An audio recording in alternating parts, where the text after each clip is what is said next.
Welcome to the Two Marketeers podcast, where marketing swashbucklers Sean and Lindsay seek to demystify the fascinating world of modern marketing.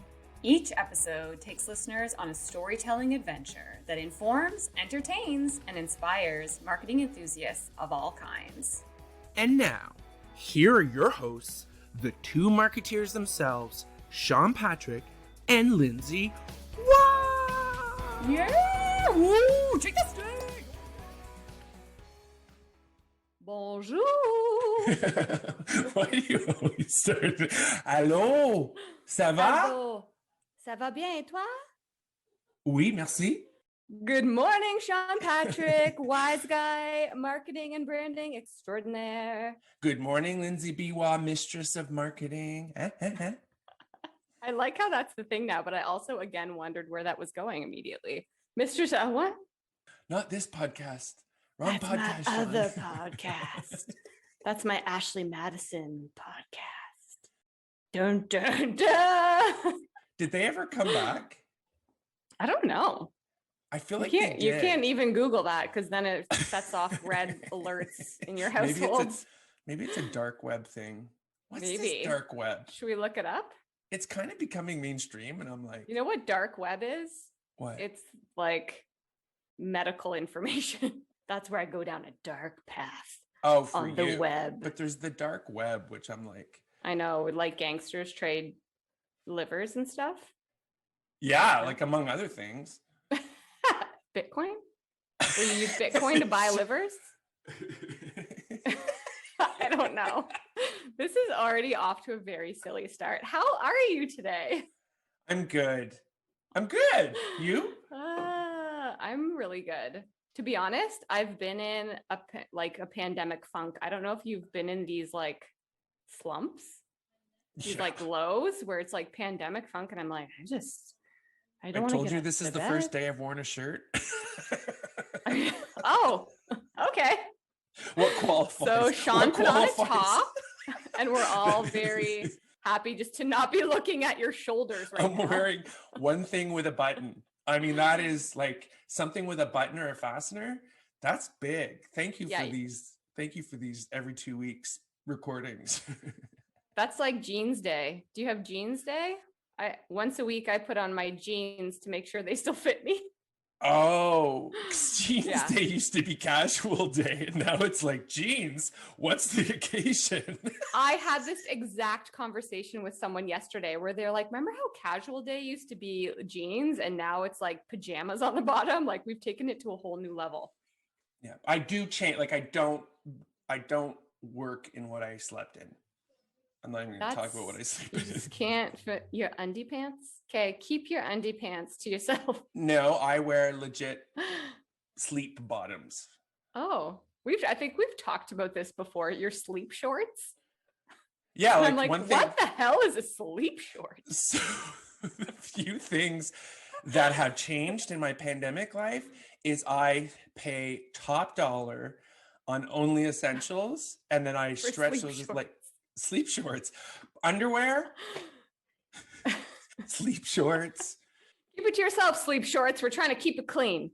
This is a clean episode. Sometimes there's a fine line between undie pants and sleep shorts. We don't want to have to mark this episode with that little explicit E. So keep your undie pants stories to yourself at this time. Okay. So yeah, this started with the pandemic slump. I'm great today because I feel like I finally got out of it this morning. It's been like a week of like, I can't do it. So I'm super pumped to be talking to you. Yeah, it gets me through. Yeah, I'm right? totally like, I'm like, just, it's the limbo. It's officially limbo. It's limbo. Like of knowing when things will and will not open? That Just limbo? what's next, period. I don't even think about that anymore. It's just like, when can I have a friend over? Or I need a friend first. When I was gonna say, start with when can I find a friend? Just make it clear to everyone, Lindsay and I are not friends. Let's just be we're very not clear friends. about that. We're besties, Sean- but not friends. We're BFFs who hate each other on the inside and love each other deeper on the inside. It's not that we hate, we just don't care enough about each other. We're a kinder egg of ambivalence. Do you know that I forgot about this? Do you know that I think it's still a fact? Kinder eggs are banned in the US Why? because they're dangerous. For what? Oh my God, let's park that. Because of the small Okay. pieces. Someone, there's things about, you can buy a gun, but you can't buy a Kinder egg. That was a thing. Let's not let those kids get all hopped up on sugar and swallow a tiny piece of Lego, shall we say? Lego. Segue. Segu. I wonder if Lego's done anything interesting lately. I wonder. So this is exactly like the Barbie episode experience where I was like, oh, let's just talk about this awesome article and initiative that Lego's doing. And then you start to be like, Lego, brand purpose, Lego, blah, blah. And I'm like, I actually had no idea the legacy of the Lego brand. And it is fascinating. I mean, how coincidental or ironic is it that a block building brand has the probably the strongest branding structure I have ever seen, but have also like wavered a lot in the past that almost led to their demise. Did you get into that? Yeah, I did. But let's talk about what got you interested. Okay. So we were chatting in our little status. We have a status meeting in our Two Marketeers status meeting. This is actually it. Yeah. What are we talking about this week? This, I guess. And we came across this trending topic. Boom, boom, boom. And the article came from The Guardian, and it's written by Helen Russell. So this was written on Thursday, May 20th. Hey, Helen. Woo-hoo. Shout out. We like your Helen article. Russell. You did a really great job. In The Guardian. And the article is titled, Everyone is Awesome. Lego to launch first LGBTQ plus set. And we're like, woo, this is cool. Okay, but what song went in your head? What song when you read that headline? Are you a Lego movie fan? Everything is awesome. Do you know that song? Oh, is that? No. Oh my God. No. You have no idea. That's kind of the song that came out of the Lego movie, which was awesome. Starring my buddy, Will Arnett. He's not really my buddy. I wish he was. Yeah, and it was this, everything is awesome. So that's why. Really? That's why the headline says that. Yes. No way. I did too little research. No, I wouldn't say that. I think it's more if you had to, that's the part where you saw the movies, which doesn't really align with your timeline of having kids of and all life. That sort of stuff. Correct. I think, my timeline of life didn't, I think I was a teenager or early 20s when this Lego movie came out. So I must have missed watching it. I think that's a little exaggerated. But anyway. I was just born. When did it come? When was the Lego movie? 2019? It was like 10 years ago. I was Lindsay was not a teenager. 21. As we try and nail this format of podcast, Lindsay, I think we need to dedicate a good hour to Corrections Corner for every episode. I get years of life back for every episode that we record. So now I'm a teenager. Last episode, I think we were talking about how we've both been trying to achieve a healthy lifestyle for 50 years, but I'm 39. And so it's just been a very long road for me. Yeah. And mine's the other way around. I've only been doing it for about 10 years, but it feels like 50. So because I'm going to be 52 next week. Did I say that? 52. I think, you did because you related it to our last Bob Ross episode where unfortunately that's the age in which he passed away. On a brighter note, I did not know that everything is awesome. So that is great. So the title again of this article, Everyone is Awesome. Lego to launch its first LGBTQ plus set. Toy company's designer says he was inspired to support the community with a rainbow themed creation, which I just love this image. Do you not just love this the image of this set? What this looks like? Well, we'll share it in our notes so everyone can see what this set looks like. It's just a showpiece, really. Like it's not a Lego set. That's what I realized later when thinking about it. It's just it's a statement. It's almost like it really art is. Piece. It's statement. That's exactly what he said. So he said that I hope that this could be a showpiece in people's homes. Oh, okay. Well, there you go. Yeah, very cool. So I'm just going to read a little bit from this article so we can kind of frame up what Lego is doing, what their initiative is. We'll discuss a little bit, and then Sean as well will dive into some juicy Lego pieces. I'm sure that you found. So it says in the spraying room at Lego HQ, which by the way, can we just go there? Have you seen their head office online and the spraying room? It's in Daneland. I was gonna say. Where is that? I think it's in Denmark. It's in like where Lego was first founded. Yeah, we're going there.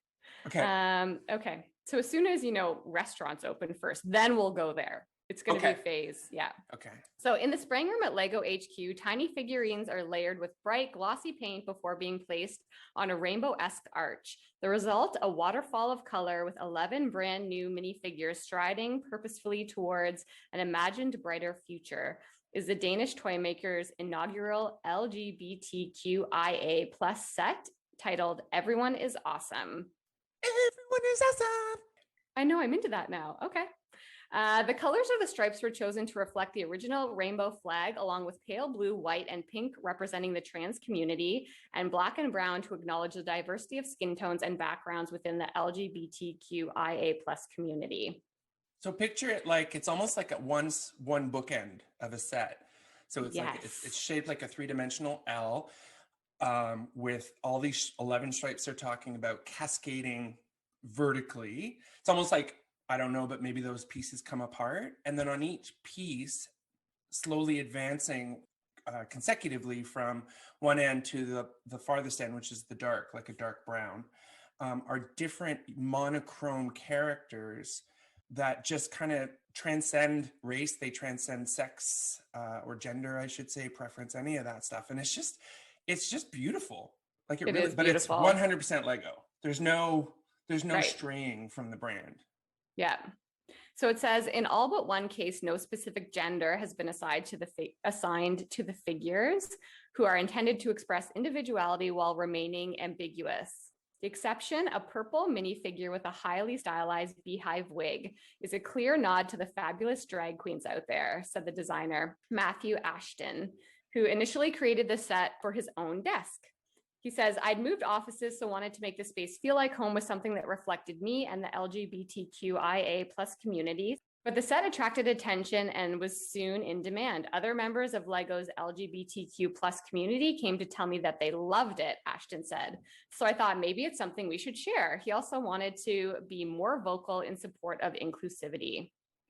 And I love this statement from him. So he says, growing up as an LGBTQ plus kid, being told what I should play with, how I should walk, how I should talk, what I should wear, the message I always got was that somehow I was wrong, he said. Trying to be someone that I wasn't was exhausting. I wish as a kid I had looked at the world and thought, this is going to be okay and there's a place for me. I wish I'd seen an inclusive statement that said, everyone is awesome. Isn't that beautiful? Yeah. Get the tissues. I know. I'm just like, oh, it's heartbreaking that children look around and have looked around for decades and decades thinking that they don't belong. Yeah, it is. I am going to cry. Yeah. So Ashton said he was really happy to work for a company that wants to be outspoken over such matters. Jane Burkett, a fellow LGBTQIA plus employee at Lego who works in the supply chain operations, agreed. I've been at Lego for 6 years and I've never hesitated to be myself, which isn't the case everywhere. When I joined Lego, I hoped it would be an inclusive place, but I didn't know. People like me wonder, will I be welcome here? And the answer is yes, but this set means that now everyone knows it. So the set goes on sale, I guess has gone on sale on June 1st at the start of Pride Month. But a few AFOLs, adult fans of Lego, and gayfols have been given a preview. He says, this set means a lot, says Flynn DeMarco, a member of the LGBTQIA AFOL community and a contestant on the television show Lego Masters US, best show ever. Often LGBTQ plus people don't feel seen, especially by corporations. There's a lot of lip service and not a lot of action. So this feels like a big statement. Cool. Amazing.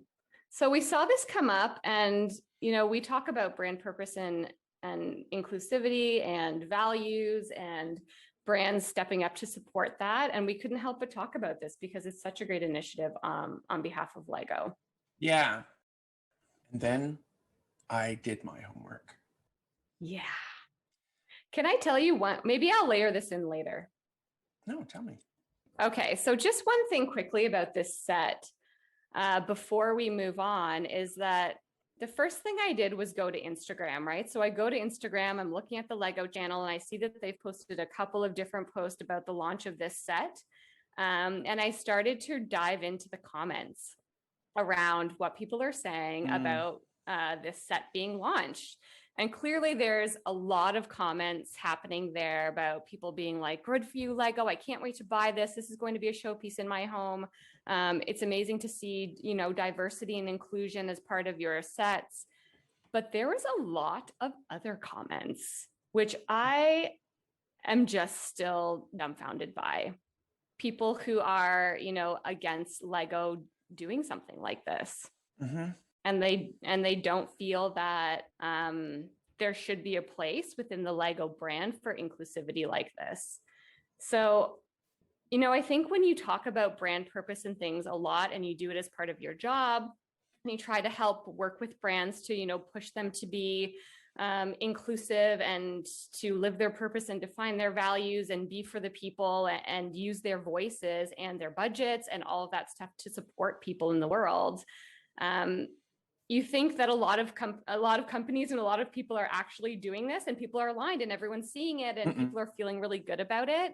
And I just think sometimes I'm a little bit blind to the fact that there's a lot of people who still don't agree, which is heartbreaking to me. Well, I guess it, you know, as you live in your bubble, and I don't mean that you, Lindsay, as we all live in our bubble, we've had a year with all these big changes, mostly inclusivity and Black Lives Matter and all those sort of things. I can't believe how much more aware I've become watching things like old episodes of Friends. Let's be honest, watch the Friends reunion, which that should be its own podcast. It was beautifully done. I actually had low expectations. It's actually also a Lego set. They did a Lego set for that. I know, in the Central Perk. Yes. Right. Anyways, that's so cool. With all that, I think it needs, these are important times for us to say, look, there's a reason this hasn't happened sooner. You know, as much as it's inexcusable and that sort of thing, is we're going to have to realize that we're even more isolated than we were of what I would call the parts of the world where this is not okay. And I say other parts of the world as if it's a geographical location-based thing, and that's not what I mean. So I think social media is always that great sort of eye-opener. What I love about that is that it actually, there's an article that I'm going to talk about a little bit about talking about 5 lessons that Lego has learned and how they use them moving forward. And actually, what you just exemplified is rule number 1. You have to be willing to take risks. And if you don't, you know, that said, you have to take informed risks. You have to know in 2021, this is exactly Lego applying its framework and what it's learned in a business practice. And you know what I mean? Do you think that that's a surprise to them? Absolutely not. Do you remember the days, Lindsay, when we had clients saying they wanted to be on social media, but they didn't want to, what was it? There was things like they wanted everything monitored and they didn't want to say certain things. And there was that pain where you had to say, you have no choice now, because if you're not okay with negative sentiment, then you're out. Right? Like, yeah. And I think that's what's actually, as disheartening as it was to see a lot of those comments of people who don't agree with Lego doing something like this. There was also, I spent hours reading the comments and reading the back and forth, and a lot of Lego advocates jumping in and having the conversation and speaking to people. And it's like, even if there is going to be a polarizing view of a launch of a set like this, that conversation has to be had. And so even if you're giving those people, and you're giving those people where Lego is in support of inclusivity and diversity, and you're giving diverse and inclusive people who support the Lego brand a platform to actually chime in, say how they feel, have that conversation. And so hopefully with brands like Lego, who, you know, is one of the biggest brand in the world. It was actually, I think a few years ago, it was the number one brand in the world. Number one brand in the world. Yeah. Supporting things like this, that it gives people more of that platform to feel that they're being heard, to have that conversation and to use their voice in support of something like this. You know, it speaks to so much more. Like, even, you know, I'll bring it back to the Friends episode, where there was a lot of chatter around that saying, like, you know, You can't watch a show from 20 years ago and judge it now. You have to kind of look at what was the landscape like. So they were definitely talking about certain things, certain scenes, certain things that were just not okay. And it's like, absolutely. And we know that now. On the other hand, many of the Friends community called out that you realize that the first episode that Ross's wife was a lesbian. That didn't happen. Do you know what I mean? Like they talk about a lot of this stuff and they say, listen, not groundbreaking now, but groundbreaking for its time. And they didn't say they did that. Do you know what I mean? It's that idea of that story doing is they didn't come out and say, look at us. They were actually like, they let the community, because they would probably say, arguably, you know, a lot of the topics we covered could be covered more appropriately today. And they did this whole piece on the show where they showed how people who did feel like outliers, who were just like this Matthew Ashton, I think, they felt okay. Friends made them feel accepted in however they needed to. So that, you know, it's just, I think that's the lesson I got from this whole thing is don't avoid the conversation. Don't you can't confront it, but don't avoid it. Oh, you can confront it if you want, but don't confront it to win. Confront it or address it to let a conversation play out. And however that plays out, it's okay, because it's fuel for the next conversation. If you really do want to make a difference, don't judge back. Do you know what I mean? Don't judge the people who are against something. Help to understand, okay, why are they saying this?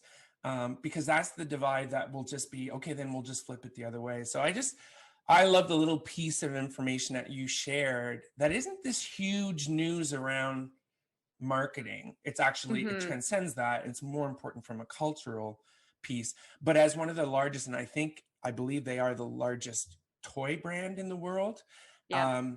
Good on them for picking something, you know, good on them for allowing it. Good on them for having a culture that these things can happen. I think it's called story doing. You know what I mean? We're celebrating these things that have been happening and this impact that they have. Oh, Cheryl alert. There's definite Cheryl alert. A smoothie is being made right above my head. But I thought it was the dryer going on. I was like, ooh, someone's doing laundry over there. No, directly above my head.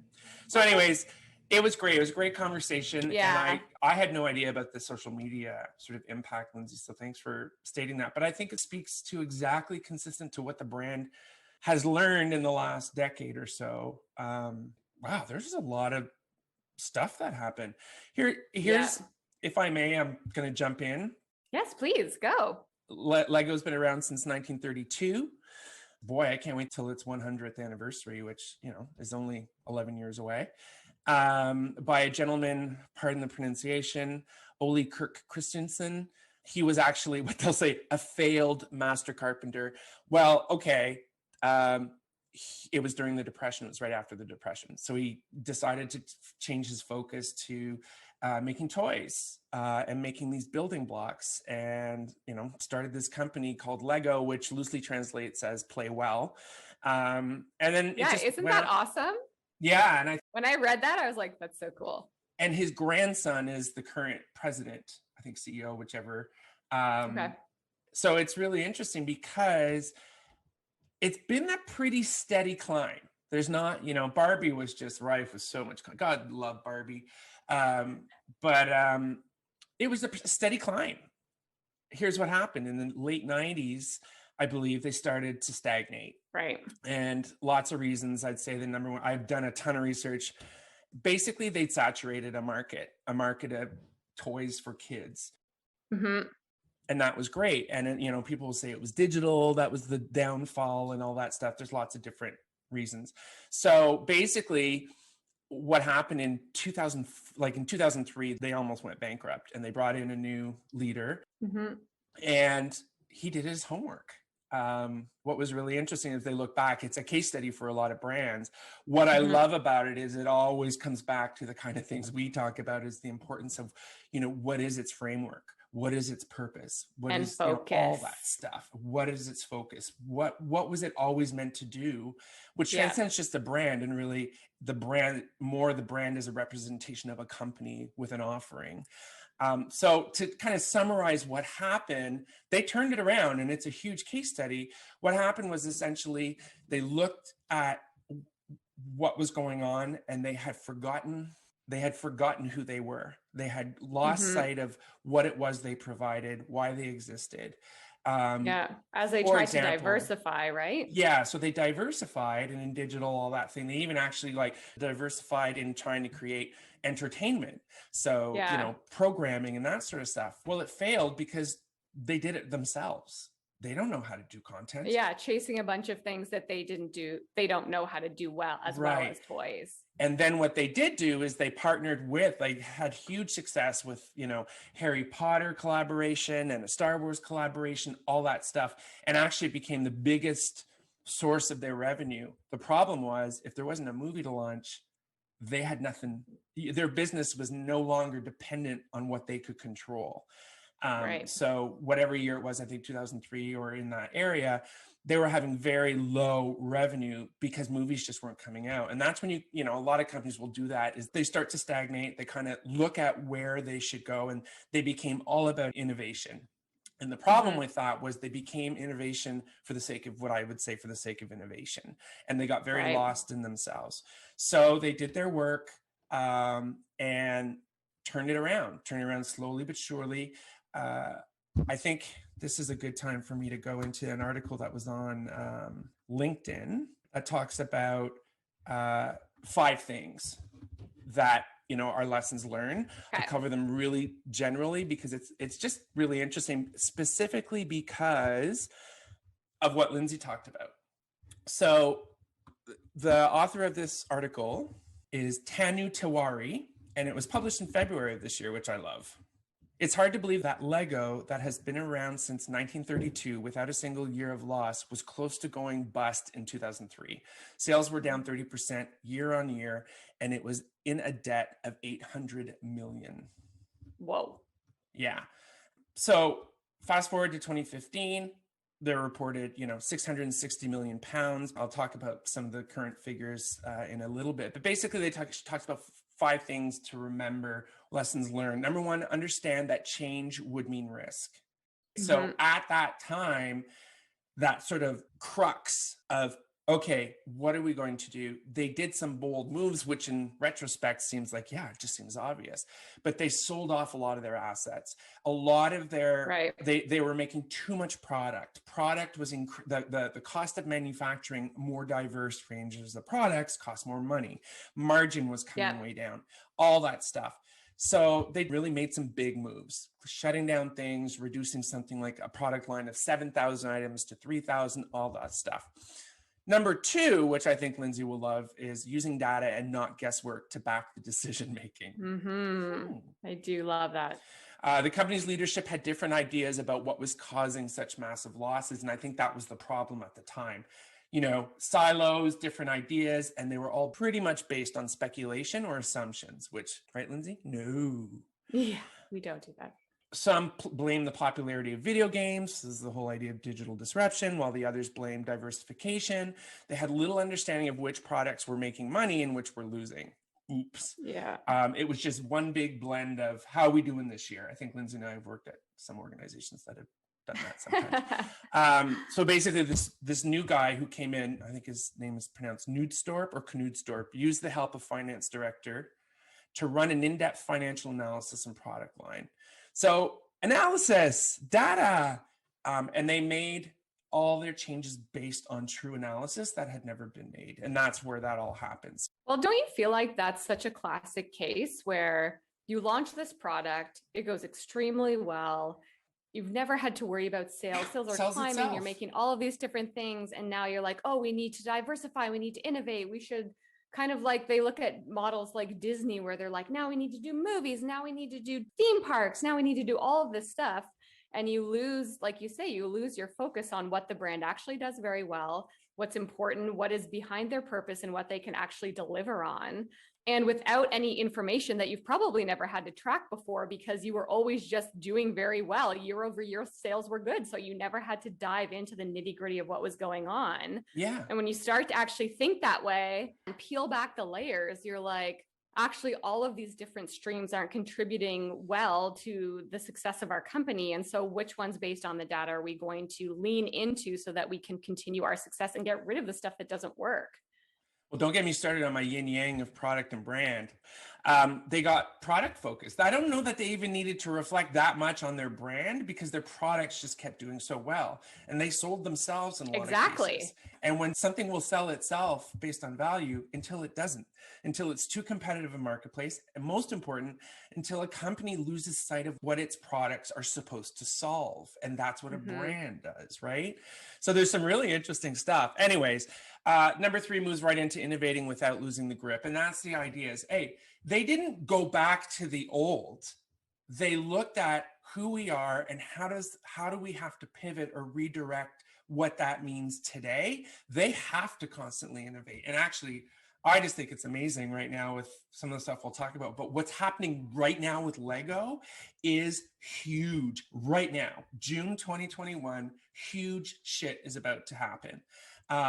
So the idea is that, but this is way back. This was way back, right?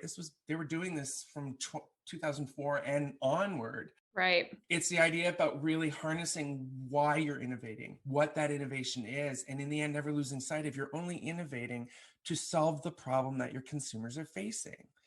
I think one example that isn't that so true now in a pandemic? Yeah. It's like all of the lessons they learned in 2003, focus on what you're good at, focus on delivering value, you know, some risks, be where your fans calculated are. Risks. Yes. Exactly. Measure success. It's like you could read that right now and implement that playbook today to drive success of your business in this time. A perfect example of losing sight of innovation, I thought you'd love this, is that at one point they created this whole new line.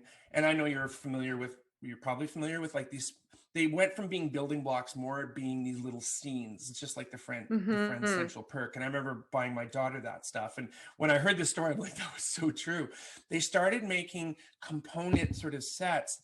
The thing was that they were very simple. And the idea is once they were built, they would play with them. Okay. Right. Yeah. Here's the problem. They took 10 minutes to build. So parents who knew Lego to be hours of fun. I'm telling you, I was a Lego fan. I had it all. And hours we would build, right? We would build towns and then we would like make things, all that stuff. But then when it was done, it was a showpiece for a while. You showed it off and then you took it apart. Right. Now we don't take things apart. No, the other thing is our parents or the parents now who are the kids who played for hours were looking for things. And that's what Lego offered. They got distraction for 10 minutes and then their kids were running around again. Yeah. So it wasn't solving a very key problem of actually the core buyer. So that was really interesting insight because I think of, I remember like we had a place up north and it would be an hour and a half drive and we would buy my youngest daughter one of the Friends sets and it's not the Friends. I think they were called Friends. And it was these characters. They did all this stuff. We think, and she can play with it while we're up there for the weekend. It would barely make it past the ride. Like our car became a collection. It was like Happy Meal toys. Yeah. So that was just the idea of like, okay, they tried it. It wasn't a measure of sales. It was a measure of really disappointing the buyer, right? The parent. Yeah. So that was a really good sort of like controlling that innovation and measuring it. The other thing is where they've innovated, and that's where we talk about, the movie. Oh my gosh, Lindsay, you have to watch the movie. Okay, I'll watch it this weekend. They also talk about engaging with the competition. That's where that leads into this, is where in the past they became the creators of their content and did really badly with it. They started to approach what would be the competition in some cases based on the fact that they thought they were content creators, and the Disneys, the Marvels, and all that sort of stuff, the Harry Potters. Yeah. What I think fundamentally changed was they started dipping their toe into digital. And what they lost focus of is Lego is all about the physical. So they became, with these partnerships, they became the physical extension of this entertainment to make it real for them. They totally flipped it. As opposed to Lego should go digital, digital has such an opportunity to come to life through Lego. And they made great partnerships. Cool. And for the properties themselves, because if you go see a Harry Potter movie, you can go see it only so many times, you can buy the movie, but in the end, your kids want to go and build Hogwarts, or they want to have their own story. The physical is what they realize they are all about. Right. And with that, if you look at them today, do you know that there's like 8 Legolands in the world? There's going to be 2 more launching this month, I think, this summer, if not. Like New York is going to have a Legoland resort. Really? Yeah, so much happening. The thing that's really interesting too is what started this conversation is when you said this Lego thing, I said, actually, it's funny because I'm now a huge fan of this podcast called Smart Less. And it has 3 hosts. It has Jason Bateman, Sean Hayes, and my new hero, Will Arnett, fellow Canadian. Will Arnett is the voice of Batman from the Batman Lego movie. Oh, that would be so good. He's so good. But now he's totally with the brand where they've launched. You talked about someone being a fan. I originally was going to dip into this. What's it called? Lego Masters. It hasn't. Yes. I don't know that it's launched yet in the US. I mean, it's all over Australia. It's all this stuff. And basically you can imagine what it is. It's kind of like Iron Chef, but for Lego builders. It totally speaks to that AFOLs that we talked about, adult fans of Lego. It's a huge community. Their YouTube channel and a lot of their brand is dedicated to that. But what was interesting is I kind of was like, hey, the Will Arnett thing, he's the host of the new show. It's not that much of a thing yet. And it doesn't matter because they're about to launch LegoCon, their first LegoCon, a virtual event, June 26th. They just announced it this week. It's going to be a virtual conference. That's cool. I thought the last thing I would do, because we're getting close to time, we have is just 2 minutes. Just a few facts. They have YouTube channel, over 12 million subscribers. Their content is ridiculous how much they have. In 2020, they blew through, I think it was 21% growth year over year in 2020 because of pandemic, because of the home play. But more importantly, for a couple of other things they did, they diversified in their e-com. They did a lot of strategic moves a few years back that is really helping them benefit. The other thing that's really important is they weren't in the China market. China was not one of their key markets until more recently, and it's exploding there. Really? So with new markets, a big focus on retail stores. They're now hoping to launch like 3 figures of physical stores. They're really focusing heavily on retail. And if you've ever been to a Lego store or whatever they're called, they're an experience like you've never seen. And they've been doing that for like 15 years. So there's just so much that they're doing. It was so interesting that you found this wonderful little piece of, on top of incredible success, we've talked about this before, even though they've been incredibly successful, they're not resting on their laurels. They're more than ever keeping that moving forward. And while doing so, it's the 5th lesson of this LinkedIn article, which is keeping the brand, the business, and behavior aligned. And I think taking it right back to your story, those 3 things are absolutely true, not the least of which is the behavior and how they launched. What was it called? Everyone is awesome. Everyone is awesome. Lego, you're awesome. Don't go changing. That's a perfect place to wrap it. Great topic. I think we could do a Lego phase 2. Okay. I want you to see the movie. Okay. I'll watch the movie. Stay tuned for Lego follow-up episode, and we will revisit this topic. Very exciting stuff. Sounds good. Okay. Okay. Bye, thanks, Lindsay. Sean. Great chat. Bye. That's it for this episode, my fellow marketeers. Thanks for listening. We hope you enjoyed it. If you did, subscribe to this podcast at thetwomarketeers.ca. That's thetwomarketeers.ca. Spell it out. Be sure to tune in for more marketing adventures every month from us, the Two Marketeers. But you can just call us Sean and Lindsay. Actually, I would prefer Wiseguy. Yeah, I know you would. We're not doing